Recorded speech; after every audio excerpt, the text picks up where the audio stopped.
एक समय की बात है। एक छोटे से कस्बे में मोहनलाल का परिवार रहता था। घर में मोहनलाल, उनकी पत्नी कमला, बड़ा बेटा राजू, छोटी बहू पूजा और बड़ी बहू राधा। राधा की एक खास आदत थी। वो हर बात की चुगली करती थी। घर में कुछ भी होता, राधा तुरंत कमला जी के कान भर देती।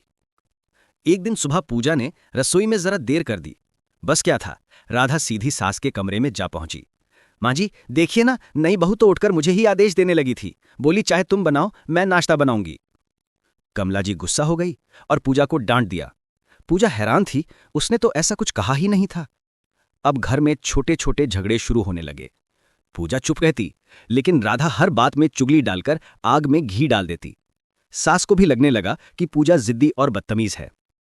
लेकिन पूजा बहुत समझदार थी। उसने सोचा इस समस्या का हल निकालना होगा।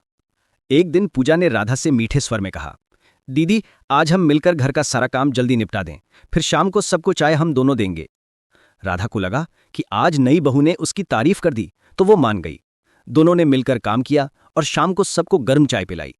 माँ जी खुश होकर बोली, आज तो चाय बहुत स्वाद की बनी है। रात को पूजा ने जानबूझकर राधा के सामने मंद आवाज में कहा, दीदी माँ जी ने मुझे कहा है कि आज मैं सारा काम करूंगी, आप आराम करो। राधा का चेहरा उतर गया। उसने सोचा, माँ जी मुझे काम से दूर क्यों रख रही है? और फिर पहले की तरह माँ जी के कमरे में जाकर बोली, माँ जी आपने तो मुझे आराम करने को बोला, लेकिन पूजा कह रही है कि आप उसे ही काम करने को कह रही हैं। कमला जी आश्चर्य में पड़ गई। मैंने तो ऐसा कुछ नहीं कहा। मैंने तो कुछ कहा ही नहीं। अब कमला जी को राधा की हर रोज वाली शिकायतें याद आने लगी। उन्हें समझ आ गया कि घर के झगड़ों का असली वजह कौन है।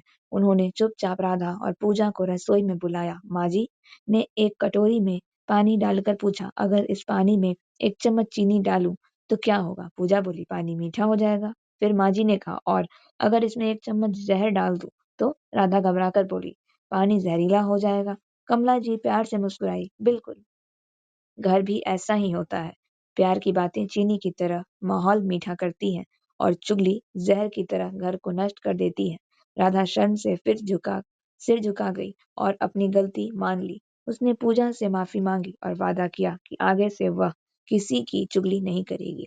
अब घर में खुशी, आपसी प्रेम और हंसी खुशी का माहौल रहने लगा। इस कहानी से हमें यह सीख मिलती है कि चुगली सबसे बड़ी दुश्मन होती है।